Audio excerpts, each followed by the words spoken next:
Hey everyone, welcome to another episode of the Florida Sound Archive podcast. I'm your host, Jeff Kaiser, and this is the first new episode of 2024. So welcome in. You're in for a treat because for today's interview, I have with me Jeano Roid from South Florida hardcore punk thrash band, the Roidz. Hey Jeano, welcome in. Hey man, thanks for having me on. Very cool to be on this side of the mic. It's great to have you. Did you think in 2024 you would be even talking about the Roidz? 2024, back when the Roidz was going on, if you said I was even still alive, I would have been like, oh, you're crazy. No, it's weird. It's weird to even think about it. Back then, we were like teenagers. And all these years later, I mean, it doesn't come up as much. If you continue doing bands, you end up talking about those bands. But people do bring up the Roidz. I run into people that are out and about, people, even, in Canada and places, and they're like, oh, yeah, oh, I heard you were in the Roidz. I'm like, how the hell would you have ever heard of the Roidz? But it's still a thing. People still talk about it. We have a weird successive history of things that happen that, keep us from kind of talking about it so much. But I'm hoping we can, use this opportunity to square up some stuff and, make clear who's on what page and all that. And I appreciate the opportunity for letting us do that, or letting me do that. I guess I'm the only one today. So. You are the one that's here, and I'm definitely looking forward to hearing the story. So let's kind of go back to the very beginning. Talk about your early years. Where'd you grow up? Well, I was born in Ohio, but I lived there as a little kid. I moved to West Palm Beach in 75, I think. A little kid, and spent 30 some odd years in Florida from there. And I think the band thing didn't really kick in until about 85. So I was there for about 10 years, just going to school, getting in trouble, whatever, until that point. Where'd you go to school?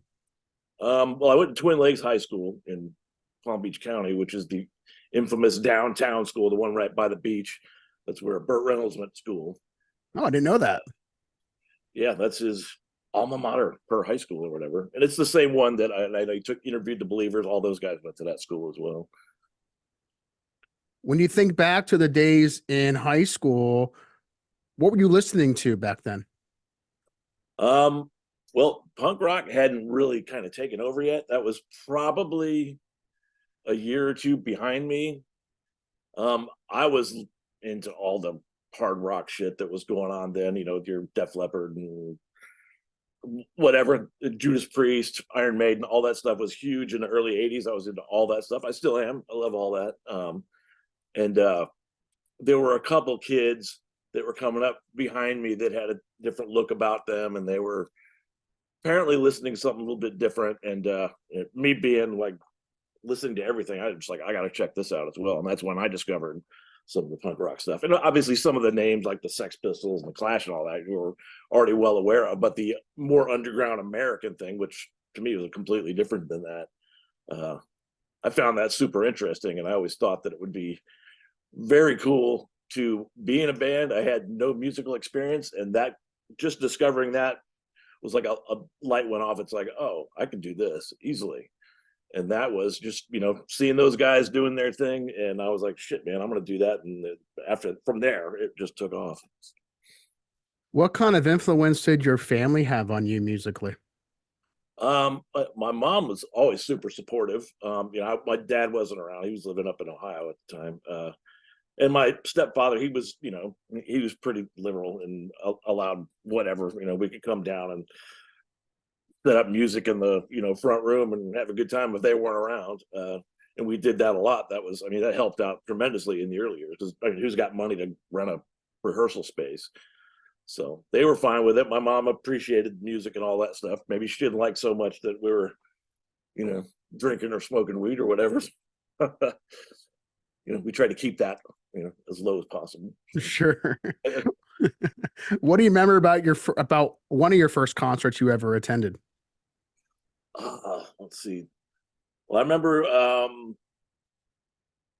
we were first aware of concerts going on at the old West Palm Beach Auditorium, and we'd seen some of the older kids, you know, they were wearing a concert shirts or whatever, and they were showing up, and you know, Black Sabbath. So I gotta go see Black Sabbath, or I gotta go see, you know, whoever, Blue Oyster Cult. And the first one that I was allowed to go to was AC/DC back in Black Tour at the West Palm Beach Auditorium, which that shit blew my mind. I was like, holy fuck, this is exactly what I'm after here. So from that point, I must have gone to every single concert for next 5 years. Everything they booked between West Palm Beach and Lauderdale, I was at as much of that as I could get to. If I could get a ride to it, I was there. Yeah, I imagine that would be a big part, just getting the right transportation to some of those different concerts. At what point did you get further south to like Miami? Um, well, Miami wasn't really, they didn't have a bunch of venues that would do large shows. I mean, the furthest south I would have to venture would be Hollywood, which the old Sportatorium was down there. And that's where all the big, you know, if it was too big for the auditorium, it was at the Sportatorium. And that's all the Miami kids went to that. And I didn't make it down to the Cameo Theater until maybe 84, 85. That was right after discovering punk rock, and I knew that's where, you know, the kids would make great caravan to go down and see whoever Dead Kennedys or Black Flag. I don't remember who the first band I saw down there was. It might have been GBH, and at the time I didn't even know who they were. I know that saw them, and it was mind blowing. So Sure. Yeah. You mentioned the Hollywood Sportatorium. Do you see any good shows there? I saw tons of stuff there. I saw all the big stuff at the time, you know, Iron Maiden, Judas Priest, Alice Cooper, Kiss. I mean, you think about it now, you kind of laugh about those because those bands are kind of, you know, on the goofy side of things, just kind of dragging it out all these years later. But at the time, that was a huge deal. That was like, holy shit, man. I mean, we saw Queen there. We saw different iterations of the guys from Led Zeppelin were still around. You saw even goofy stuff that you would laugh about now, like Billy Squire, you know, at the time was a huge deal. It was like, holy shit, man, Billy Squire. And you know, just being into all things rock, I would go down. We saw U2, we saw Robert Plant. It's unfortunate Tony's here because he's the one that remembers these. Tony is not here because he's the one that remembers these things better than I do. My memory is a little scrambled, mixing up all the gigs that we did versus what we've seen. And I would assume that just based on that statement that you and Tony go back pretty far. Yeah. I mean, he was the last guy in the Roids that I met when the original band got together. It was, you know, Boomer was the guy that I knew first. I knew him all through high school. And Tony was the last. He was the guy that Bootleg Bill brought in. And he was like, I know a friend who could play bass. We were, you know, without a bass player for a little while. And Tony came along and turned out, you know, he would be the one that I would continue to know through all the years. And good guy. It's unfortunate he's not here, but well, he's got other stuff going on. Sure. So, what was it about that group of people that really brought you together to form a band? Well, I knew Boomer, the drummer, since we were in junior high school. And, you know, he and I were we played baseball and football and all that stuff. We did all the stuff the kids did. And then in high school, we went to concerts together and got in trouble together and, you know, did all that kind of goofy stuff. And then he started talking about, because his father, who, you know, I don't know if anybody knows this about Boomer, but Boomer's father was a drummer as well. Ray Rock, he played drums for the Charlie Daniels band for a while. Nobody really talked about that until because Charlie Daniels was kind of like, oh my God, that's like some crazy Southern rock or whatever. But he had the background and he had the access to some drums. So at times he would play a little bit of drum. And then I found out that he, on his own, he had met this guy, Bootleg Bill, and they were just having some jams and they would get together wherever they could play and, you know, rock some Black Sabbath or AC/DC or whatever. And then one day Boomer contacted me and he's like, he knew that I had some friends who had places where they might be able to set up and practice. He's like, can you get us into your buddy Ron's Efficiency, which is like an apartment building behind his house, if we could rent that out? And Ron was like, yeah, man, give me $10 and you guys can have it for a day or whenever you want it. But I had to be there to get them in. I had the key or whatever. And I was just there hanging out, watching them play. And next thing you know, they're like, well, we know, but Bill's like, I know some Black Flag stuff. And I'm like, oh, shit, man. Let's give me a mic and I'll just do the vocals and the stuff. And we ran through a couple Black Flag songs, a couple Dead Kennedy songs. And then we were like, hey, let's just do a band. And I was like, shit, I'll do that. Absolutely. I was at that point wanting desperately to learn how to play guitar. So being around this guy, Bootleg Bill, who was literally the most amazing guitar player, in my opinion, in the history of South Florida punk rock, the guy was amazing. No matter what you thought of him otherwise, the dude could play, that's for sure. And nobody would be a better resource to learn from at the time, even if he was loath to help me, which is a strange deal. I mean, who would not tell you, stuff. So I had to get some information out of him early on to learn how to play. But just the fact that I could sit there and watch him play up close was a huge benefit to me. And from that point, we just started playing. We were doing covers, just kind of having fun. And then we were like, we should start writing tunes. And Bill had a couple things that he had written, and I was easily able to write goofy vocals over the top of it, and add lyrics. And then we had a little set of songs. We didn't have a bass player, and then that was the point when Bill was like, well, I'll just get my friend Tony to come down and he could play. And he came down, and he was he's left-handed, and nobody had any money at the time. So we had to get Tony a right-handed bass, and he would flip it over and play it. Eventually he got a left-handed bass, but it was the goofiest thing watching him play right bass upside down. And there was another guy we played with, this Ricky Roid, who was another guy who was also left-handed. He did the same exact thing, which is a weird deal. But when Tony came along, that Ricky guy was there for maybe 2 weeks or whatever. When Tony came along, that felt more permanent, and we just started amassing tunes. And because I knew people that were doing stuff similar to that already. There was a bunch of guys there. A dude named Mark Williams, who was like the local center of the punk rock world, was always trying to start a band. And he was, he had friends, and they were trying to do stuff. And around the same time that the Roids were getting together, it wasn't even a band. It certainly wasn't the Roids. It was just some guys making music. We were I was contacting those guys about, is there a place to play around here? And they're like, oh, we're just going to do parties or whatever. We were get a band together. And they kind of got their thing together right as we did. They were the Raging Puss Bags, the earliest iteration of the Raging Puss Bags, which went on to, they moved up to Gainesville and became a thing for a little while. So as far as I can tell, the earliest versions of punk rock in West Palm Beach, that wasn't that band F, which I'm not sure they were even from West Palm Beach. I mean, I know they would come up and play a little bit, but I think they were more of a Fort Lauderdale thing. I didn't know any other punk bands at the time. Yeah. Obviously, the kids from the Believers were around, but I don't think they had formed anything yet at that point. So all this stuff kind of came up together. And, this whole thing about the Roids being the first band, I mean, we tell that just because it's convenient or whatever. There was probably somebody else doing something. They just weren't playing gigs or whatever. So yeah, I haven't been able to find anyone else. I do a lot of research, and maybe there was, but in terms of playing gigs, I haven't been able to find any other band that was doing what the Roids were doing at that given time in Palm Beach County. So what other bands around the South Florida area were you also a fan of at that time?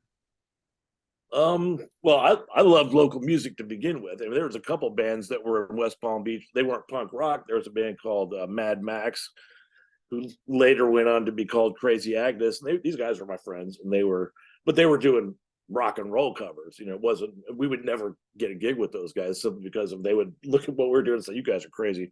We're not adding that. But they were friends, and I loved live rock. And there was a band called Moses, which was the same thing. These were older guys. My buddy's brother was in that band, and that was literally the first time I got to see a local band. And my mind was blown that dudes from the neighborhood could put together a band and play and sound really good.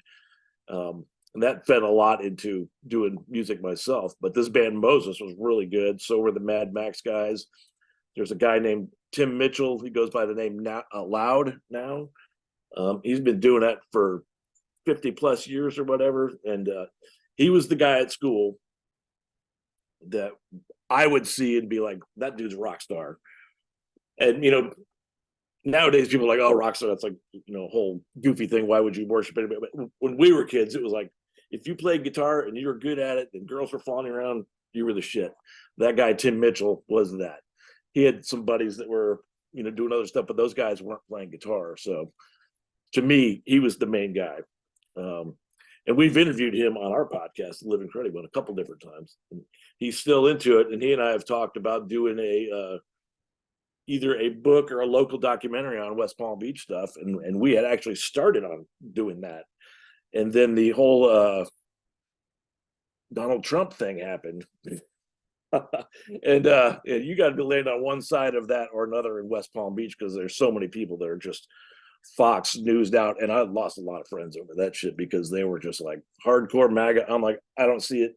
I mean, it's not relevant to your podcast, but I did lose touch with a lot of people that were doing music stuff over that. So I guess the whole plan to do a documentary or a book or something, even just a long interview about local music, I would have to, reform some of those relationships with people who, Sure. On the other side of the coin as far as that goes. Did you archive a lot of things back then that you still have now? There's a lot of photos that I think my mom has, and there's recordings and stuff out there. I know I've got a bunch of cassettes that have yet to be digitized. Hopefully they still play. I don't even have a cassette player, but other people have as well. I know that there's people that have got together old stuff and it's there. My mind hasn't been focused on the old stuff so much, trying to create stuff new. You just kind of like, time goes by and you're like, oh, I got to revisit that, and it doesn't happen. Sure, right. But it's worthy of getting that stuff together and putting it together. That's for sure. Yeah, definitely. And going back and thinking about the first or second show you remember playing with the Roidz, what memories do you have of that very, very early beginning?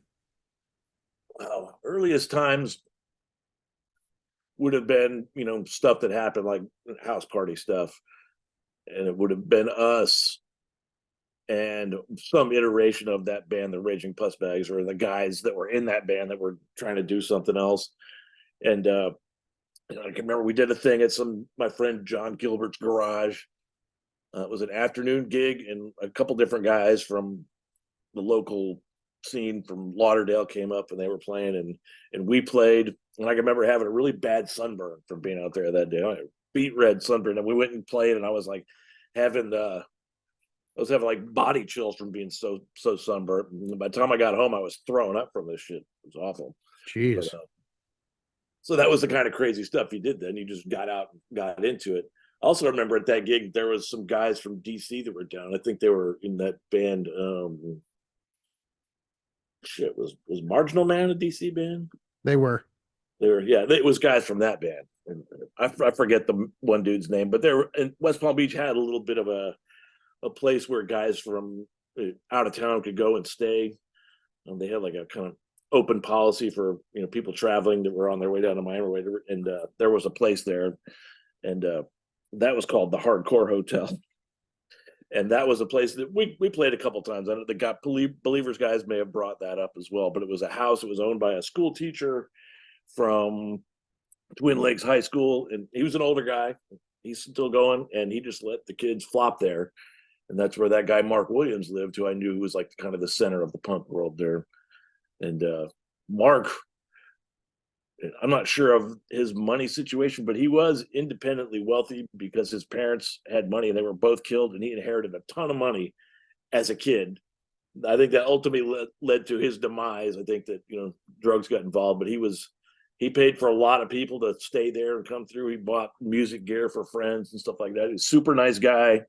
He had his own problems and stuff like that. But my memories of Mark were he was a cool guy, and probably everything that happened in West Palm Beach in the 80s was attached to him somehow. And, I definitely appreciate that of him.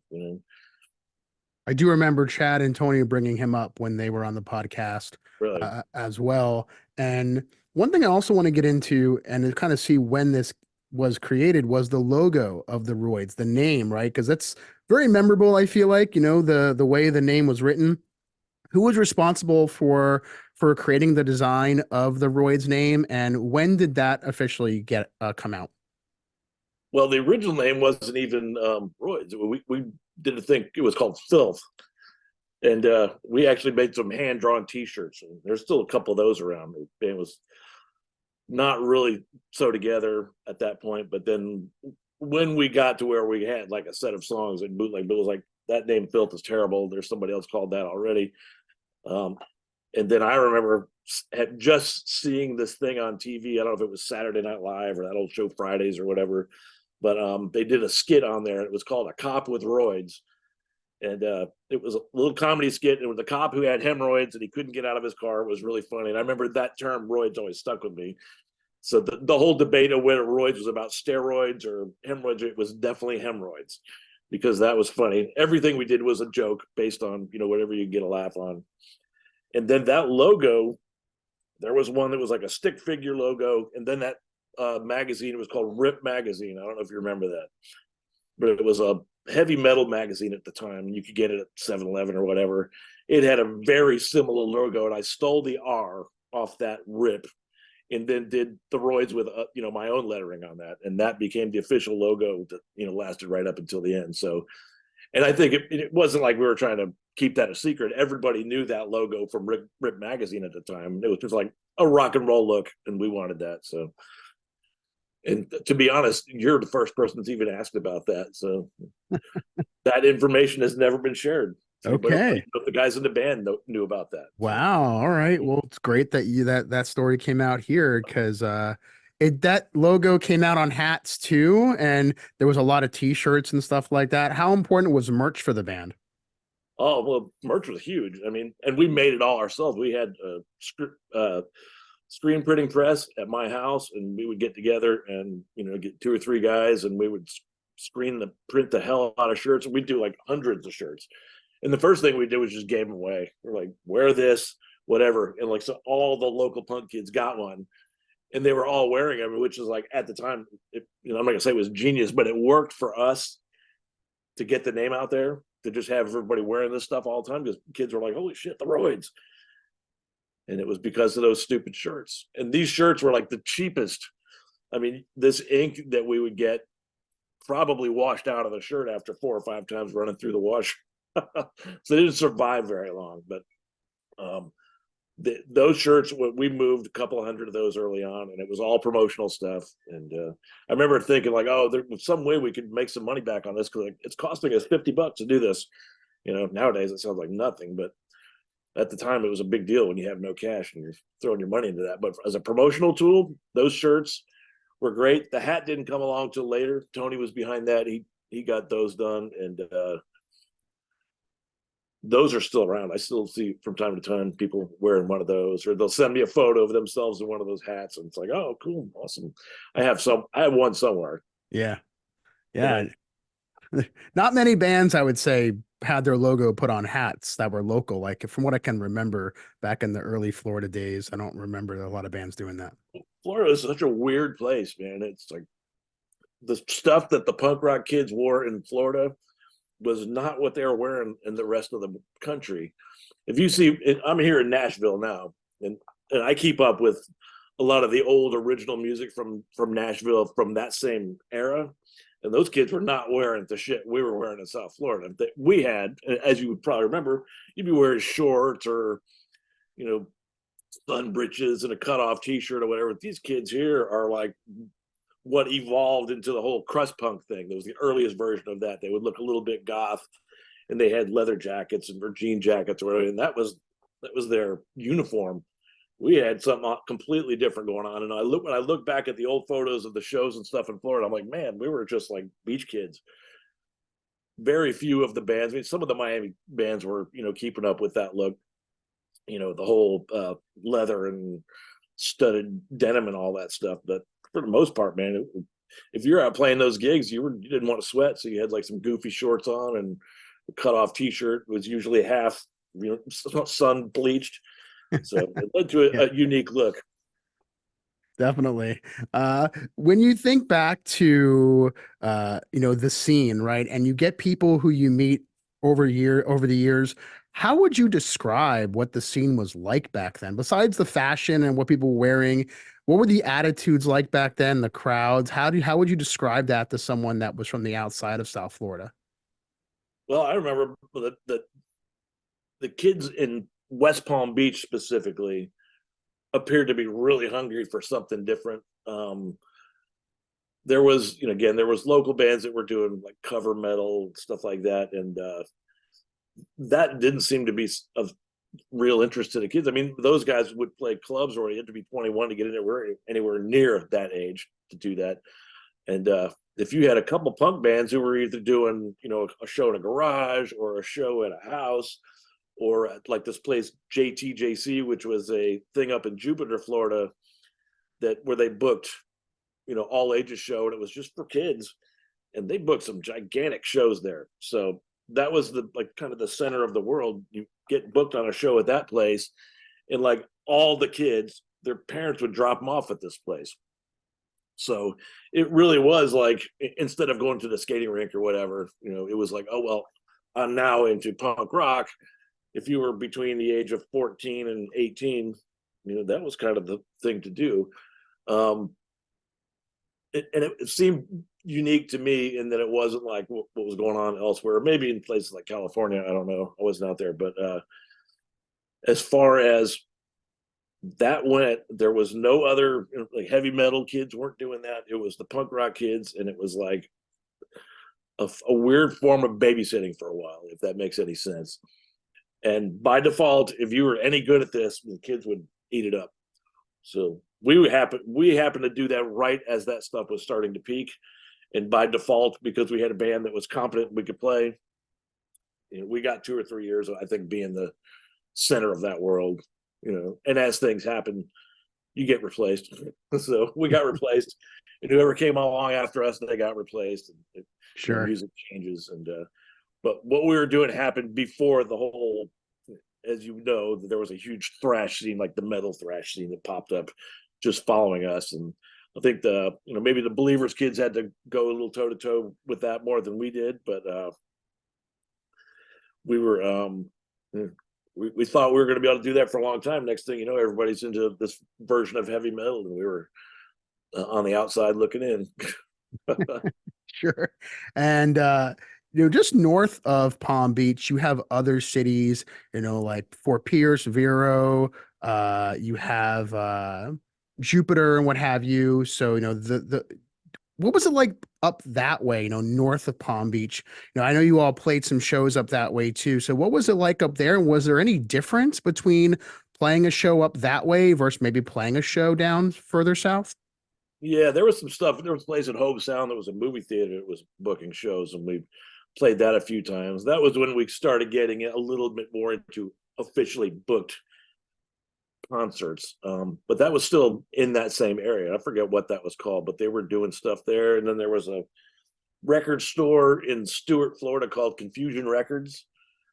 That guy that owned that now, I believe, is in North Palm Beach. He's still alive. John Clements. Yes, John Clements. Yeah. And I was friends with John for a long time. And then 25 years there's a gap falls in there. I reached out to him. I'm like, hey, do you remember me from we did tons of shit. And he was like, I don't know, I have no idea who you are. That doesn't surprise me. John was a guest on the podcast in the first year. He was. If you haven't checked out that episode with John Clements, one of my personal favorite episodes, because I don't think John ever did anything like that before. So It was quite the episode.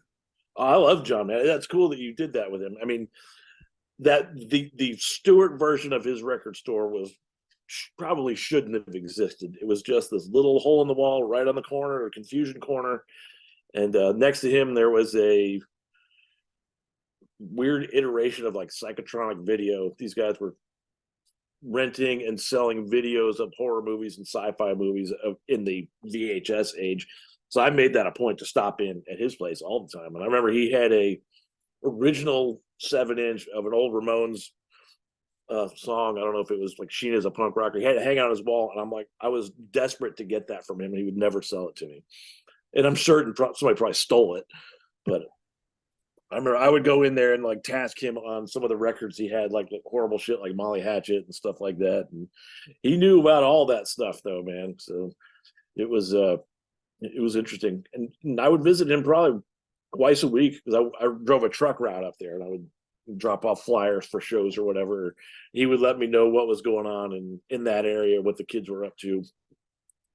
And it was funny and a little bit disappointing when I reached out to him more recently, it was like 6 months ago. And he was like, I don't know who you are. Wow. And I guess, you get old, you forget things, maybe a little bit more nuanced memory of some of the stuff that we had talked about when I was up there. But sure. Yeah. I'll have to touch base with him and see if I can help jog his memory because yeah. sometimes just having some chit chat with him, he'll help refresh him. Oh yeah. Well, he's got to be up there now, huh? He's probably like late 70s. Yeah, he's up there. He's up there for sure. So I interviewed him about 3 years ago. So but I didn't go to the shop that you were talking about. I was too young to go to that one. I didn't go to his store until he was in the Palm Beach area. Okay. So yeah. And that shop's still going right now. It's still going on. Yes. Awesome. Yeah. Yes, it is. It's still going. And just speaking of record shops, are you into records yourself? Absolutely. Yeah, absolutely. You have any interesting Florida records in your collection? The only thing that I actually, but you start moving around, you're like, I'm dragging this pile of records around, right? So I dumped all my vinyl when I got to Nashville, sold it to a place, Grimey's here, which is, the local. Yeah, I've been to Grimey's. Oh, awesome. But I kept all the Florida stuff. So I'm like, if I'm going to keep anything, it's going to be the Florida local stuff. And I got that boxed up in the garage someplace. And that was all that anybody that I knew oversaw in South Florida that put out a record, I kept that. And that was stuff like, Amazing Grace or Rugged Edge, Belching Penguin, No Fraud, the Cichlids, Screaming Sneakers, all that stuff. So I still have all that. Nice. I haven't cut that box open in a while, but I'll probably be dead and somebody will end up with this box. I'm like, what's all this horrible old Florida shit? So somewhere in there, I have. Hopefully it does. Hopefully it doesn't get in the hands of that person. Yeah. No. Well, if you're in Nashville, especially if you're in the neighborhood I'm in, they would look at it and go, what is this? I bet. Who wants this? So I just had Dan Destructo on from No Fraud. Did you ever get a chance to see them play back in the day? Oh yeah. I love those guys. Actually, of the bands that were going on then, I thought No Fraud and Belching Penguin, that scene with those guys, or the like, what was that thing they had? It was like the place that booked shows over at their time. They had a little bit of a company and they were booking stuff, and they would book No Fraud all the time. And well, anyway, that was the stuff I was really into. I love BP, man. Those guys blew me away every time I saw them. And No Fraud was right there with them. I mean, it was intense, over the top, crazy rock. My friend Rob Rampy played with those guys for a little while, and so I got to see them a bunch at the time. Of course, moving away, you lose touch. I know they still do stuff from time to time. I would love to see that, but yeah, I never had a chance to see them way back when, because one, I don't think I was even into that kind of music at that time. That thing comes a little bit later, but certainly they're just seeing a lot of the videos and stuff like that was put out and hearing the stories, you can only imagine what it was like. But you had a chance to see them. What year did you see? You remember the first year you saw No Fraud? Oh, they would have been in the 87 range. Okay. 87, 88. Nice. Those bands would come down and they would get booked on cameo shows. So you see them there, or you see them at Summers on the Beach or place like that. My mind's scrambled as to who played with whom. Sure. But I remember seeing those guys a bunch. They were definitely one of the ones that were like, if they played, I would go see them. Didn't matter who they would open up for, or if they were just doing their own show. Them and Stevie Stiletto was one of those bands. And of course, they were from Jacksonville. If they came around, I would definitely not miss them. I'm a big fan of that band too, Stevie Stiletto. And that band, and some of the other bands that you mentioned, a lot of these bands have put out records. They put out either 7-inches or tapes or full length LPs. When the Roids were, already together, you're playing shows. How important was it for your band to put out something physical? To me, it was everything was about that. I wanted to have a document of what we were doing. Unfortunately, at whatever age, 17, 18, 19, none of us knew how to actually record stuff. So we had people around us that were, you got to do this, you got to do that. Um, and so when we would go record, it seemed like every time we went to do something, it came out sounding friggin' terrible. It didn't sound like the band that, would rehearse or play gigs. It sounded like some other mishmash of what somebody else's idea of what a band should sound like. I mean, you don't take a band who plays really fast and then drown out the drums and reverb, or that's a different kind of music. But that's what they were doing to us. We actually hired a producer who's, he was like, I gave them this same spiel. I'm like, we're trying to record stuff, but we can't get anything that sounds good. And this guy was a friend of mine who was like in the local, I don't know, he was in rock and stuff, but he was also in like weird jazz stuff. This guy's name is Daryl Dobson. He used to do a Jimi Hendrix tribute thing down in Lauderdale. And he was like, well, I could produce a record for you. Tack on $5 an hour onto whatever you're doing. I'll get you in the studio and I'll do it. Of course, the guy was like, heard our stuff and he was like, oh, this is terrible. I can make you sound right. What he was trying to do was trying to make us sound like a jazz band or whatever. So that recording went on to be the Suck It or Die recording. Where was that recorded at? What's that? Where was that recorded at? That was recorded at a place called Sterling Gold Studios in Fort Lauderdale. And it was one of these like $40 an hour 2-inch tape. They had a big Studer machine and all that. And it was a real place. And that process of recording that probably was the demise of Bootleg Bill being in the band, because no matter what we were doing, he was on to the fact that was bullshit. Myself and Boomer and Tony were like, let's just get this shit done and see what we have. Bill everything was a confrontation with him. So he was like, fuck you guys, fuck the producer dude, fuck the studio guys. He was making everything that much more difficult. So there was a part of that, him being like that with the, recording dudes, that was a problem in the finished recording. And then there was, the interpersonal stuff otherwise. And he was right about what they were doing. He just presented it in the wrong way. Put everybody on it. It sounds like though that was kind of like a lead up to maybe things boiling over. What else was going on within the band that you think kind of got him to that point? Well, Bootleg Bill is a unique character. And again, I haven't talked to the dude in like 25 years personally, but he was a dude who he was well aware of his own talent. And like I said earlier, the dude was amazing. And I to this day have not met anybody like plays punk rock guitar that even comes close to that guy.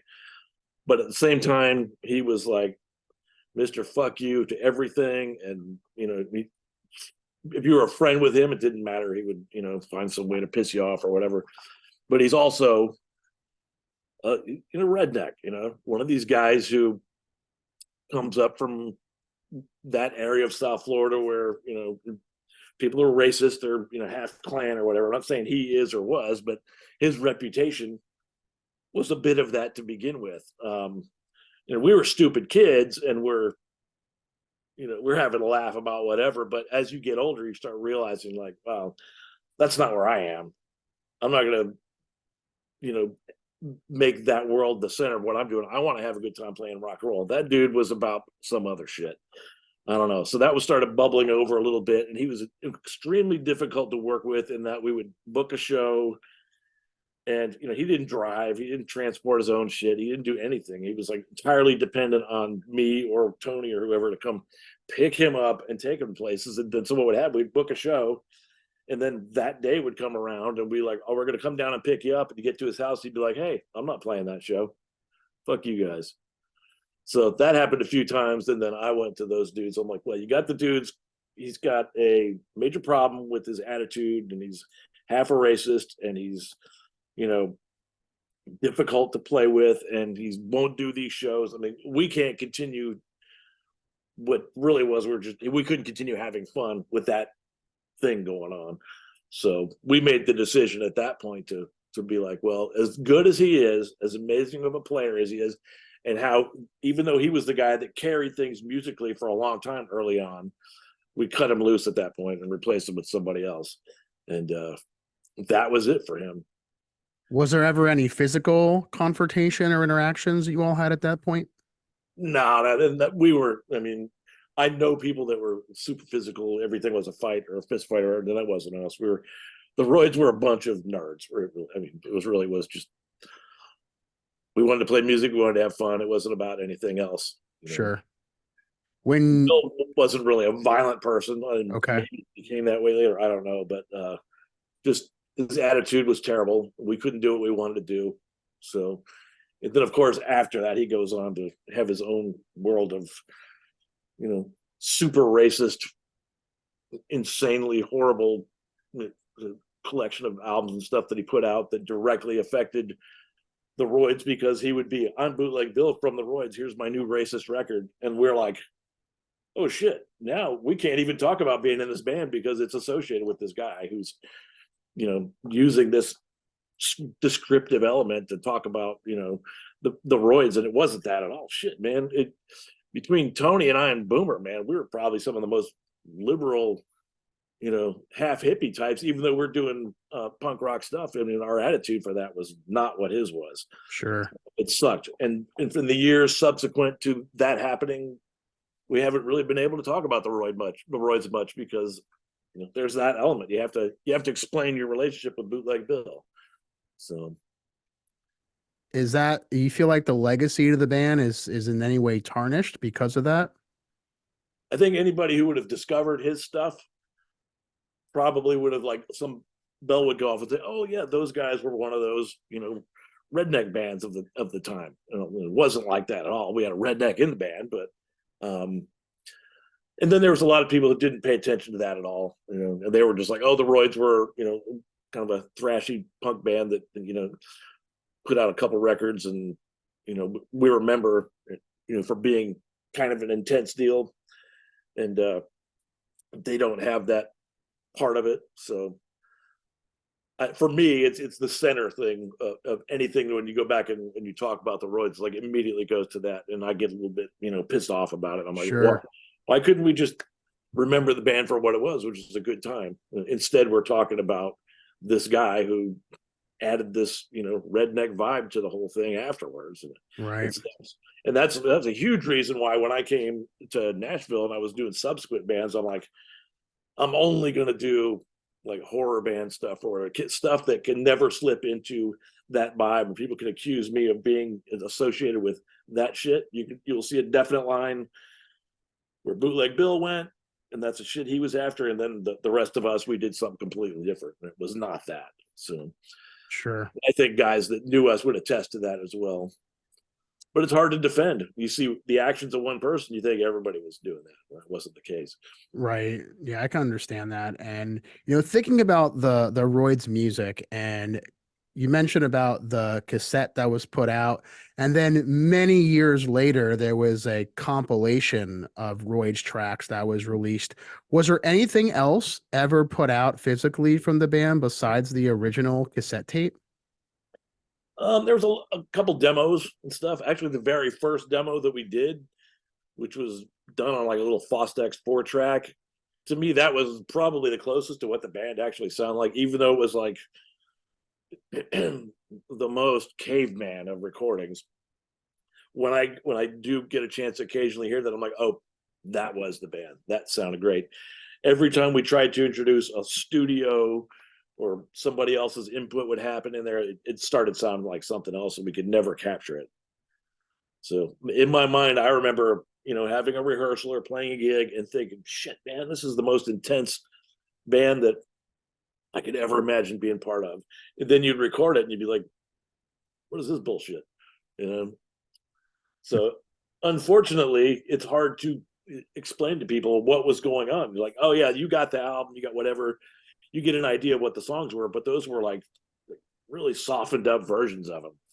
So I don't even deal in any of those recordings or anything like that. People ask me about it. I'm like, I mostly say, yeah, there's no recordings, just to kind of keep the air of it, more of a mystery.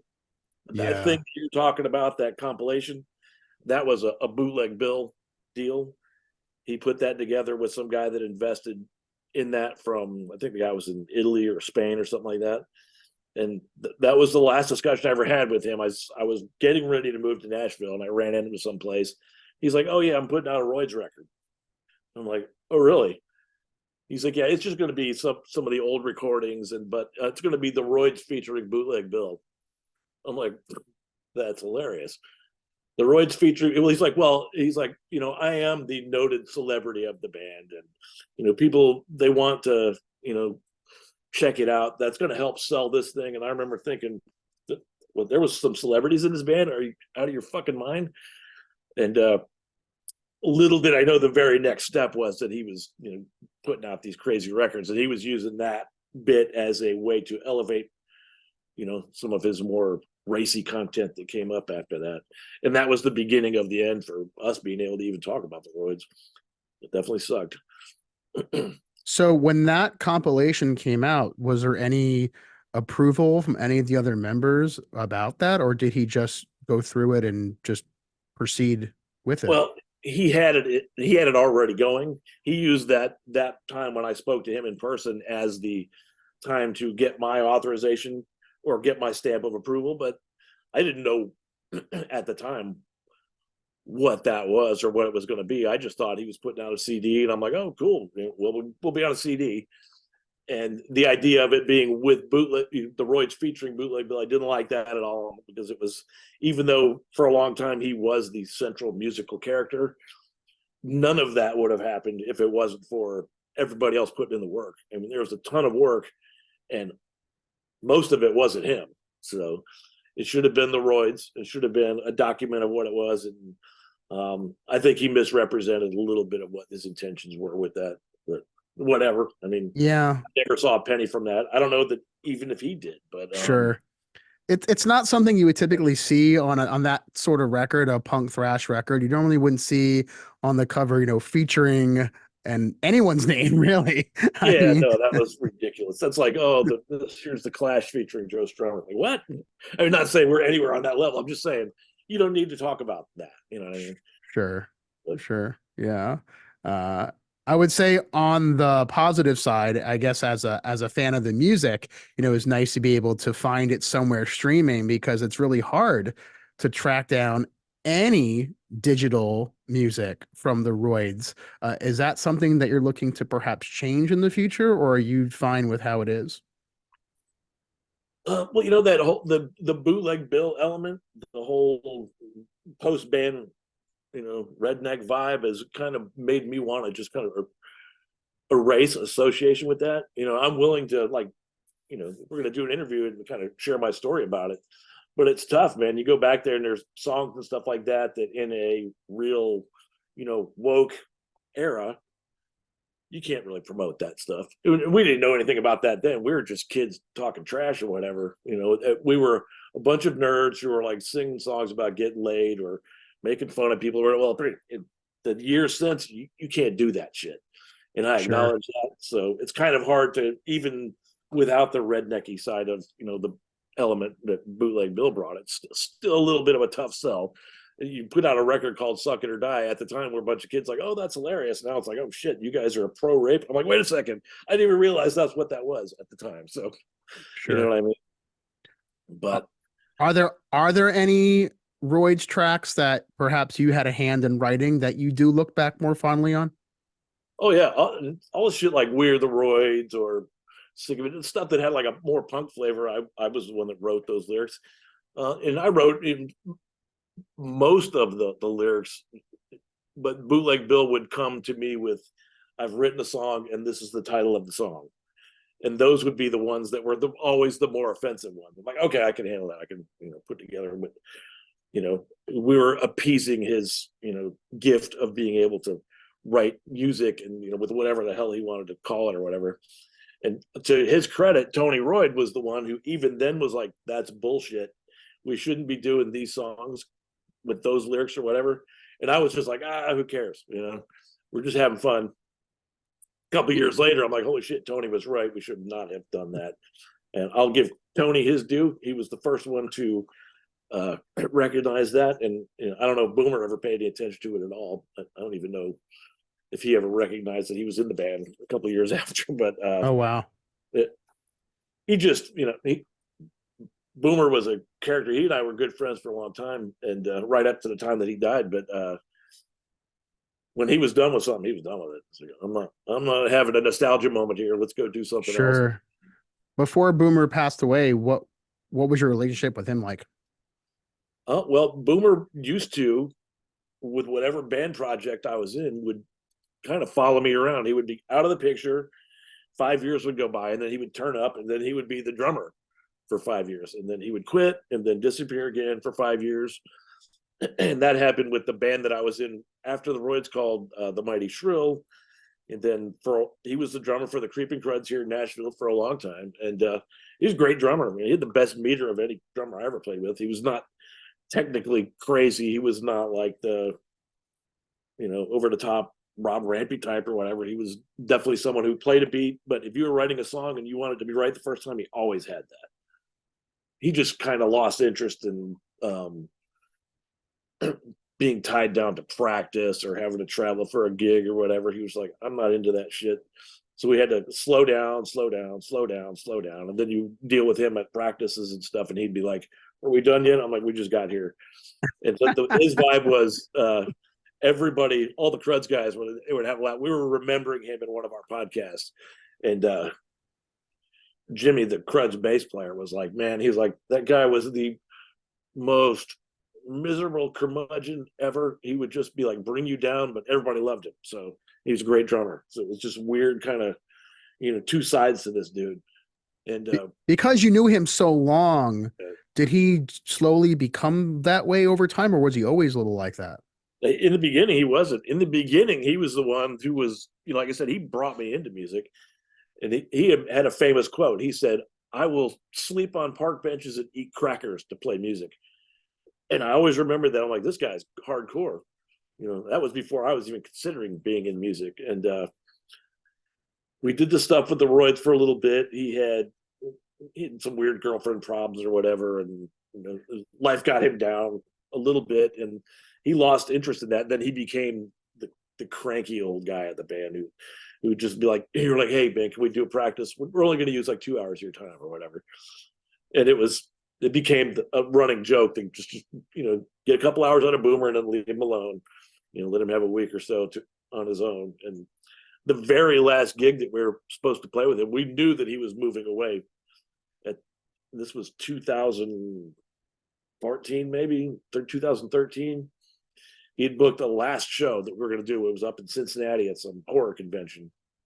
And like 5 days before the show, he slipped and fell on some ice and busted his shoulder or something like that. And he called me. He was like, I can't play that show. And I can remember thinking, man, this is the time that this will be the last time we ever do anything. Is there any way we can make this happen with Boomer? And I could just tell he was done. He's like, nope, I'm out. I'm leaving. He was moving up to Kentucky to do work up there and move in with some girl.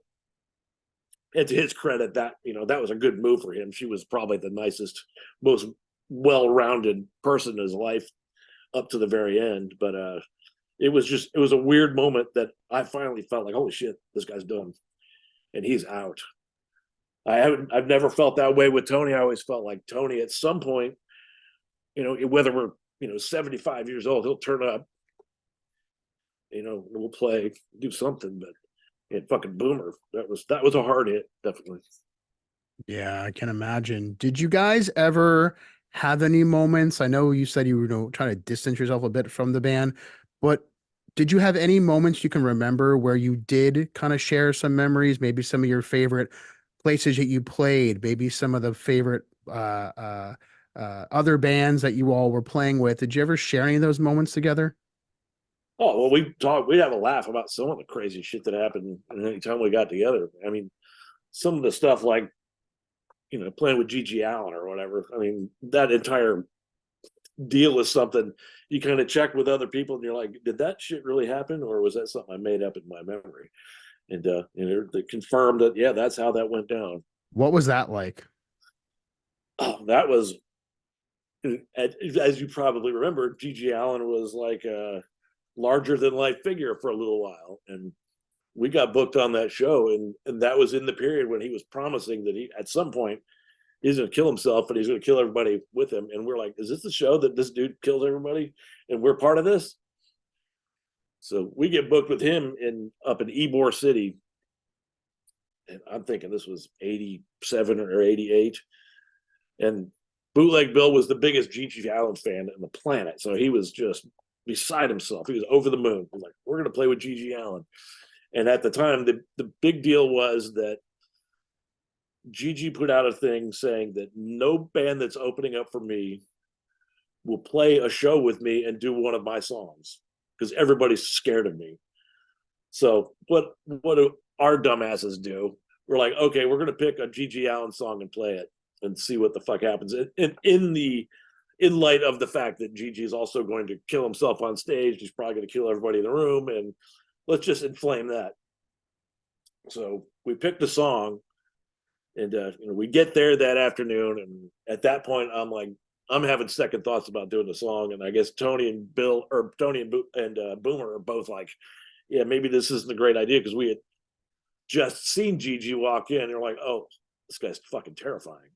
And this was when it was the Jesus Christ, like crazy looking Gigi, hadn't shaved his head or any of that stuff yet. And his band was out there. We talked to them, those guys a little bit. I think they were called the Disappointments. And they were talking about how, all the rumors about him are true. Don't fall asleep around this guy. He will do some crazy shit to you that you will regret for the rest of your life. And we were like, holy shit, are we doing the right thing by challenging him with this damn doing this song? So as we're loading in, I had this big yellow van. It was our, tour van or whatever. And the rest of the band is inside watching something or whatever. And I was out there moving shit in the van. And then it was on the side of the road where the venue was. And I'm standing in the van with the van door open, and somebody hits the van. And I fall on my ass. And I'm like, what the fuck? I'm like, who the fuck runs into the van while I'm out here? It's a parked van. I walk out, and it's fucking G.G. Allin driving a station wagon. And he apparently run off to Walgreens so he could get some X-Lax so he could shit on stage that night. And he ran into the van, and I had already been like, what the fuck, yelling at whoever. And then it dawned on me it was G.G. Allin. I'm like, maybe I should reconsider this whole thing. I don't want to get killed by this dude before the show even starts. Because, again, he was an intimidating looking motherfucker. So he had when it was over, though, did you pinch yourself to confirm you were still alive after that show? Yeah, no, there was definitely some of that going on. There was like, oh, we actually did this. But the thing was, when we got in there, we went in, and it was like time to play. Gigi is like stationed right next to the stage. He's like signing things and selling shit. And I'm looking at Bootleg Bill. I'm like, are we really doing this fucking song? He's like, fuck yeah, we are. I'm like, all right. So we were like, oh, the next song we're doing is a song called Stink Finger Clit. It's a G.G. Allin cover. And we'd like to invite Gigi up on stage to sing it with us. And I fucking look over at Gigi, and he's sitting there, and he doesn't say a word. He's like, oh, yeah, you guys have at it. So it was like this huge buildup to thinking this guy's going to bum rush the stage and stab somebody or whatever. And he was just like too timid to even get up or say a bad thing about it. And then I think after we were done playing that, he was like, you're the only guys that have ever done that. So it was kind of like, it was softened up and, anticlimactic, but we did it. We got to say we did that. And that whole story about bands not doing his songs was kind of dried up after that. Then, of course, he went on to play, and all the shit that you heard about him, the biting chunks out of his skin, taking the shit on stage and throwing it on everybody. That shit really happened. Yeah. And that show's documented. There's videos of that. The Ybor City 87, 88 show. I remember specifically his band, The Disappointments, played their own set between us and them. And then we had like a 10-minute period where we could rush up and grab our gear from the side of the stage because we knew shit was going to fly and we didn't want shit to get all of our gear. So we're like, we'll rush up in there and get that stuff and bring it out to the van. But we grabbed our stuff, brought it down to the van. And before we could go back in to get the rest of the stuff, the show had started. And there was a bum rush of people coming out the front door, and people were covered in shit. It was the fucking most surreal thing that you could, like, I remember a guy in a big banana yellow shirt running out, like going like, fuck this. And he had shit stains like from head to toe. And I'm like, thank God I wasn't not inside that thing. Wow. And of course, this being in the Tampa area, all the dudes from like Nasty Savage and Sabotage and all like the big metal band, all those dudes were there. And they were like, those dudes were standing in the back, fearful of this shit. I mean, I don't know if you remember like Nasty Ronnie. He was like a big wrestler dude, you know, and he was in the back like, fuck that shit. And it was pretty wild. But and there's other stuff to that story that I've probably forgotten. But the guy that booked the show reached out to me like within the last year. I'd forgotten that this dude even existed. And he was begging me for photographs and stuff like that because we had met up with a dude there that was with a local newspaper who had taken photos of everything, and I just lost the contact for it. So, and he was reminding me of all the shit that happened that night as well. I'm like, man, that was an infamous show. And apparently Gigi came back a year or two later and did the same thing again. So that time I stayed home.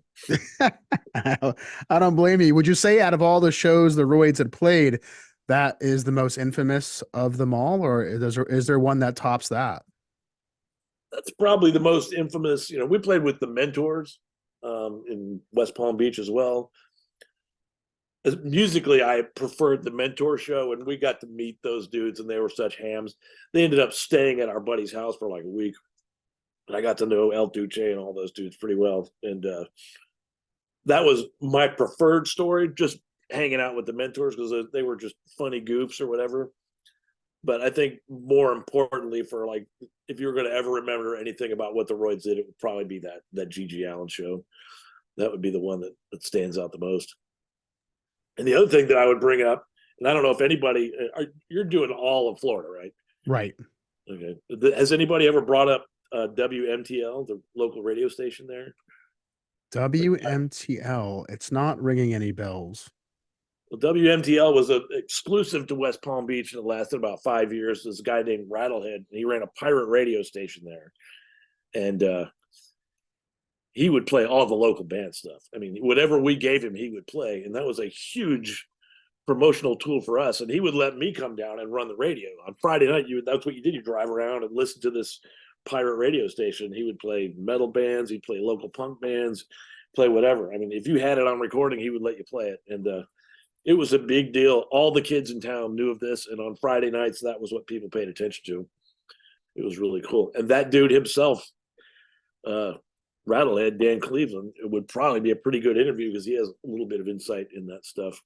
Yeah. If you could ever get him to do it, I could never get him to do our show, but I can't remember anything more fun outside of actually playing than being part of that radio station thing because we had so many gags and you know we get on the radio and you know trash talk our buddies and stuff like that. It was a great time, but it also got the music out there. You could go on and you could play your whole record. You could play it a couple times or whatever, and then the next time you played a show, all these kids had heard it and they're asking for the recording and stuff like that. So, did you squeeze in a Roidz song here and there? Oh, we played it continually. And then there was that band Raped Ape, which was coming up a little bit behind us. I think they made a little bit more use of it than we did. And they ended up, you know, eventually kind of replacing us in like the popularity echelon. They were directly behind us and they also used that. And so it covered the period of like the beginning of the Roids through the Raped Ape era. And then after that, that's when the radio station kind of fell apart. But that was a good time. Yeah, I bet. And I'm sure it was a lot of fun just getting a chance to do that. And so a couple of last questions before we start to wrap things up here, Jeano. Sure. Just to kind of think about here too, we talked about South Florida, kind of talked a little about the Treasure Coast side of Florida. You mentioned Ybor, the Gigi Allin show. Where else in Florida do you remember playing besides those parts of the state? I think the only place that we didn't play might have been Tallahassee. We covered the state otherwise. I don't know that the Roids ever went out of state. Maybe we went to Georgia. I'm not entirely sure. A lot of it is a mishmash with other bands, stuff like that. But we definitely played Jacksonville. We played with a band that Stevie Stiletto had that was his post Stevie Stiletto band up there. We definitely played Orlando and Tampa and all over Miami, Coral Gables, all that, so Lauderdale all the time. Sure. But What was it like playing up in Gainesville? oh, Gainesville was great. That was of the out of town upper state stuff. That was probably the best. Built in audience that knew us there, and a lot of our friends from other bands or whatever, they would live in West Palm for a while, live in Gainesville for a while. So we would go there and play, and they would have a built-in thing, and we would always end up having a good show there. We actually played. This is probably interesting to note that we played at this place called Brandywine, which Brandywine was an apartment complex in Gainesville. It also happened to be one of the locations where the Gainesville slasher had killed somebody. Like when we were there, this shit was going on. People in Gainesville were terrified that this guy was going to pop up and kill somebody. And they found one or two people that had been decapitated and their bodies had been rearranged. They were gutted and blood was everywhere. And we show up and we're playing this show in the same damn complex there. We played in the social room. I don't know if we played with the Doldrums or we played with somebody local there. And everybody was on about this killer. They're like, this could be your last show because the killer's going to show up and, cut your head off while you're sleeping tonight. And I remember everybody being like terrified to go back to their rooms or whatever. Like, oh, you guys want to shack up in one room? Because naturally this guy was going to come and kill everybody. It was pretty wild. They found the guy not long after that, but it was weird being kind of like in the middle of this, serial killer frenzy at the time in Gainesville. Yeah. And the gig that we played at that place was one of the most over the top. And so people got like really wild. They were tearing chairs that were anchored to the floor out and throwing them out the window and stuff. And I can remember thinking, holy shit, man, this is pure chaos. You guys in Gainesville definitely know how to party. Was that during the Roid set or was that just throughout the entire show? That was, well, there was us and it was the Doldrums or Puss Bags, but it was both bands that night. That shit was going on. I think people just got really drunk and rowdy and they didn't respect that it was like in development that they were destroying. So they were like, let's throw some chairs out the window and go crazy. We had a buddy that came with us, got real drunk, and he was trying to start fights with people. And so that was part of it as well. And wow. But that was a wild time. Yeah. Sure sounds like it. Downtown Gainesville as well. We played at that, what was it, the Hardback? Is that what that place was called? More than likely. Yeah. That was a good venue. You would always, on a Friday or Saturday night, you'd play that thing. You would have people there just obviously because of the university. Good times for sure. Yeah. And as you were traveling through the state, did you and the other guys have some favorite places you would stop at? Just like, roadside type stuff that you would always try to make it a point to stop somewhere? Well, if we were in Gainesville, we would go to Skeeter's Big Biscuits. I'm sure at some point you would have seen a giant yellow sticker on somebody's car that said, "I eat at Skeeter's Big Biscuits." So that was the after gig food place there. And there was a place was it Indiantown? I think it was in Indiantown. You would go and it was just a little diner, but if you asked them to, they would hit this switch on the wall and these thousands of tarantulas that were on strings would flop down from the ceiling. And they used that to scare the shit out of people. The first time I saw it, I didn't know it was coming.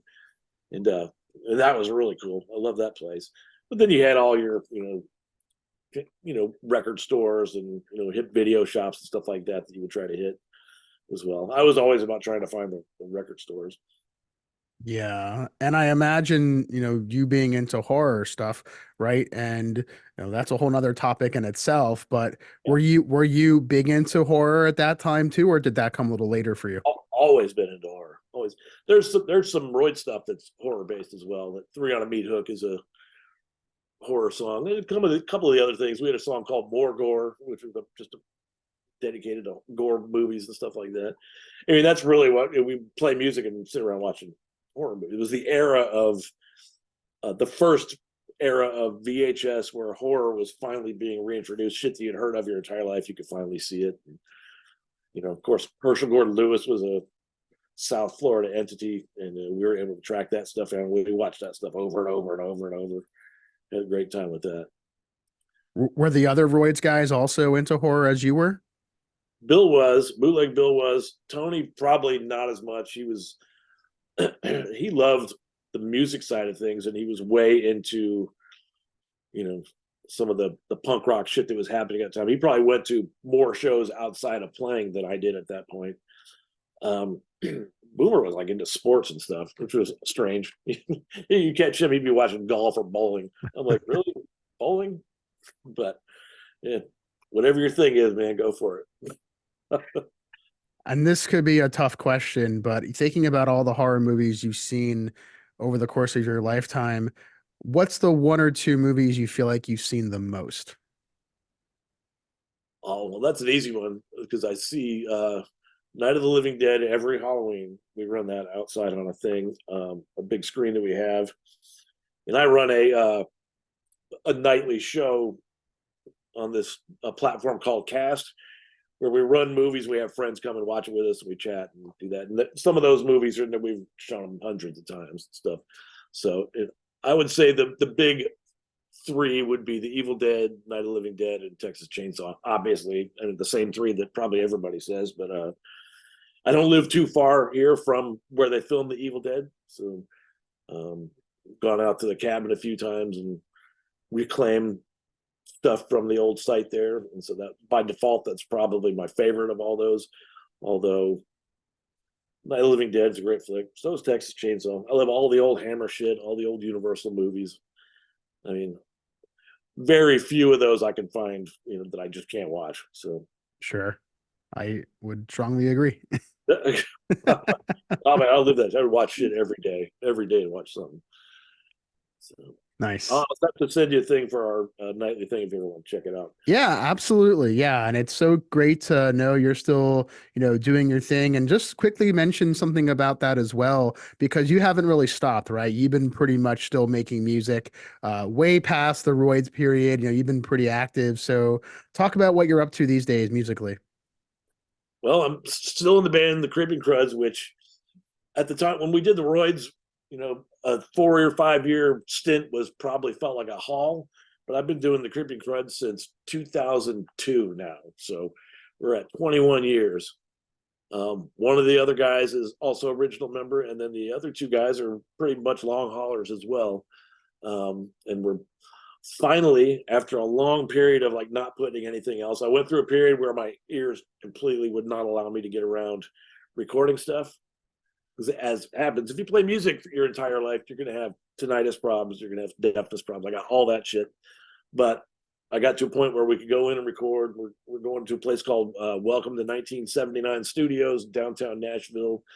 And we're putting out the Creeping Cruds record that we've always wanted to put out. And actually, tomorrow I go to track the final bit of my guitar stuff. So when that's done, I suspect that all these years later, we'll finally have the, pentultimate fucking awesome recording. That's what I hope anyway. Never seems to work out otherwise, but this one, Sure. from what I've been hearing, sounds like that. So Nice. and it's not so far from the Roidz musically that it's a huge departure. It's fast rock and roll.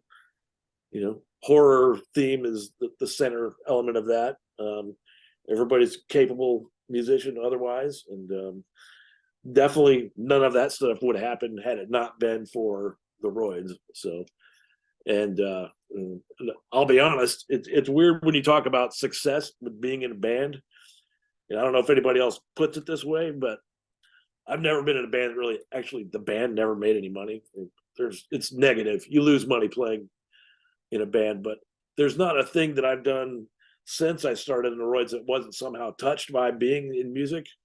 Music got me the jobs that I had. Music has got the job that I have now. Music is the reason I came to Nashville. All the connections that I have, all my friends were through music. So being in a band to an extent is by far the most successful thing I ever chose to do.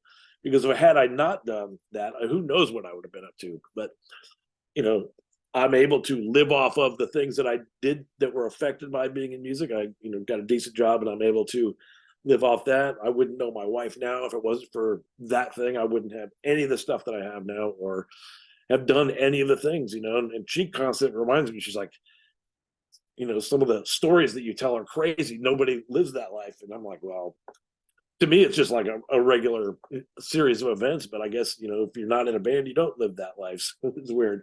But all of that stuff was because I did the Roids, and that triggered event after event since then. If I hadn't done the Roids thing, I probably would have been dead. Who knows? Well, we're glad you did the Roids thing and you're here. Oh, I appreciate that, man. It's been wonderful getting a chance to have you on and to tell the story of the Roids and to be able to look back on that period of your life and to think back on those moments, good, bad, or indifferent, they happened. And it's nice to hear from you and getting a chance to share some of that with us. So, as we kind of get ready to close things out, I mean, that was a great closing right there. But are there any other final thoughts you wanted to share to supporters of the Roids, people that go way back, who maybe even saw you guys way back when and is listening to this interview, or someone that maybe discovered the band later who really enjoyed the music? Anything to the supporters out there? Any last words? I'll turn it over to you. Yeah, and after talking to you, it's probably worth it to dig up some of those old early recordings and put out that, at least the one thing that I thought really was the Roid sound. That would be good to have out there. Well, I'll get a hold of that stuff and try to make that available. The little compilation that I know, there's one that somebody has out there. It's like a half and half of the Bootleg Bill era versus the era with the dude Bert that played guitar after that. So it's a real weird mishmash. That's not a great representation of what the Roids were about. I would think, if anything, keep your eyes open. I'll try to put out some stuff. Unfortunately, what we were going to do, this is a plan that we had 10 years ago, that Boomer and Tony and I were going to re-record all the Roid stuff, all the relevant stuff, none of the crazy stuff, but and we were going to put out an album then, and that's right when the damn ear problems I had kicked in, and then following that, Boomer decided he was done. So we never got to revisit putting out some Roid stuff. I wish we'd have done that, because with that, we would have had an actual, recording that would have been representative of what what we're doing then. So that's unfortunate, but I'll dig up what I have, try to put it out there. And anybody has any questions about the Roids or whatever, Creeping Dreads or whatever, reach out to me. I'm on all the social media things, and I'll talk to anybody. It's not even an issue. If I have time, I'm more than happy to discuss rock and roll or horror movies or whatever, man. It's all good.